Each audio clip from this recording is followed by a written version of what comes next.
करीम आका सल्लल्लाहु अलैहि वसल्लम मस्जिद में तशरीफ़ फरमा थे। आप अचानक मुस्कुराए। सहाबा कराम ने दरियाफ्त किया, हुजूर मुस्कुराने की वजह क्या है? आपने इरशाद फरमाया, एक बंदा मोमिन जिसे अल्लाह ताला ने जन्नत में बहुत वसी और अरीज माल अता किया है, वो फर्त मुसर्रत से कभी दाएं तरफ दौड़ता है तो कभी बाएं तरफ। सहाबा कराम ने अर्ज किया, अल्लाह के नबी, इतना बड़ा महल क्यों अता किया गया?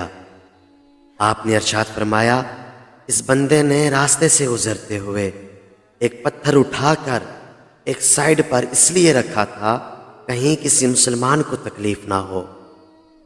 इस अदना सी नेकी पर अल्लाह ताला ने उसे जन्नत में इतना बड़ा महल अता किया।